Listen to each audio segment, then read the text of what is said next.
Tonight we're going to read Walter the Farting Dog Goes on a Cruise.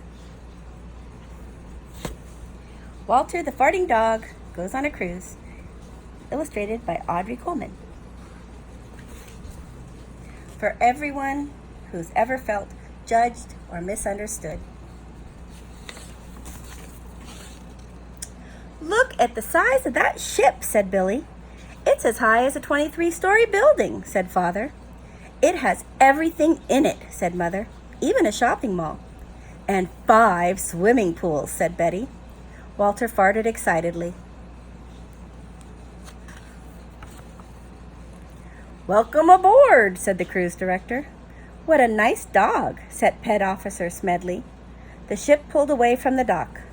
The horn sounded. Walter farted. "All our animal friends stay down here in the Pet Palace," said Pet Officer Smedley. "We do our best to make them completely comfortable." Walter sniffed around the fancy room. "I'm off for my first round of golf," said Father. "I'm off to get my massage," said Mother. "We're off to swim in all 5 pools," said Billy. "Don't worry, Walter," added Betty. "We'll be back in a little while." Walter settled down on a plush cushion. "Not bad," he said to himself, and farted. As soon as the door of the Pet Palace closed, trouble started brewing. Dogs began growling. Cats began hissing. Birds began squawking. Why? Walter was farting. "Get that stinker out of here," said the parrot in the corner. Pet Officer Smedley returned with some pet treats and was instantly enveloped in a fart cloud. "This smells like an emergency to me," he said, and opened all the vents. On the golf course, Father was lining up a putt when he noticed a familiar smell. "What's that horrible odor?" said one of the other golfers.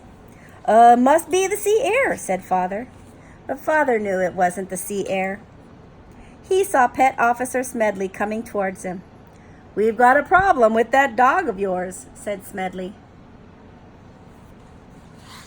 Father, Mother, Betty, and Billy were led back to the Pet Palace. "Fart alert! Fart alert!" squawked the parrot. "We're gonna have to put Walter in quarantine," said Smedley. "Oh no," thought Walter. "Lower the lifeboats! Lower the lifeboats!" squawked the parrot. "Women and parrots first!" They decided to put Walter in the room where they stored the stinky cheeses. "Don't worry, Walter," said Billy. "We won't be far away." "We'll visit you a whole lot," said Betty as she closed the door. "Fair enough," thought Walter, quietly farting.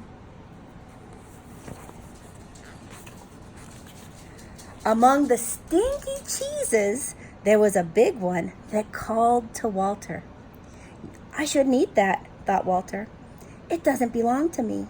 Yet, here we are together, me and the cheese. Perhaps if I just licked it lightly, nobody'd notice." He licked it lightly. Then he ate the entire cheese. Even though Walter was tucked away deep in the belly of the ship, his farts crept out under the door, slithered along the hallway, and made their way upstairs. By the next day, all 6 dining rooms were filled with farts and angry passengers. "This ship stinks! We want our money back!" "Please be patient, ladies and gentlemen," said the cruise director. "We're having a little problem with the ventilation system, but we'll have it under control in just a few minutes." The passengers were enjoying themselves again, while Walter trailed behind in his lonely lifeboat. "The gas is building badly." Oh, I skipped a page. Hang on 1 second. "We'll have it under control in a few minutes." The captain said, "Put that dog overboard." Walter was lowered into a lifeboat, which was tied to the back of the ship. "This'll be fun, Walter," said Billy. "Officer Medley promised he would bring you treats every day," said Betty. Fair enough, thought Walter, farting. That night, the huge block of cheese inside him began doing its work, plugging up all the farts. The passengers were enjoying themselves again. while Walter trailed behind in his lonely lifeboat. "The gas is building badly," he said, "but at least I'm still attached to the ship." Suddenly, the computer system that controlled everything on the ship crashed, and the backup system crashed right behind it.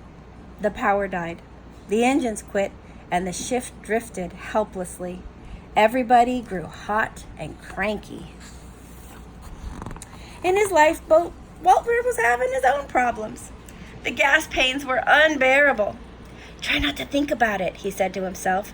Twisting to look at his tail, he realized, "If that cheese lets go, I will be blown halfway to the Arctic Circle."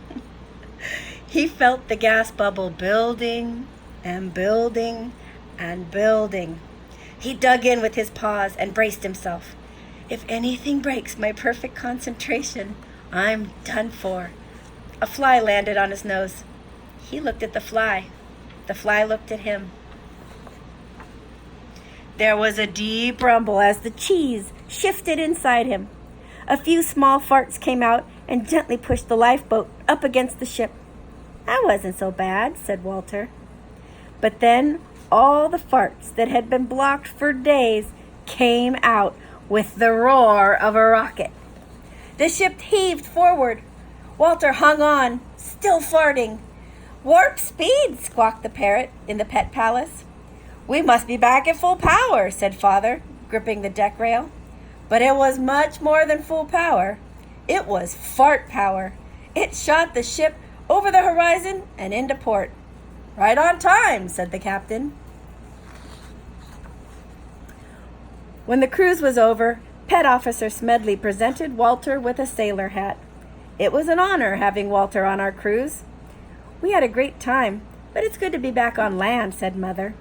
"Anyone for pizza?" asked Father. "Hold the cheese," squawked the parrot.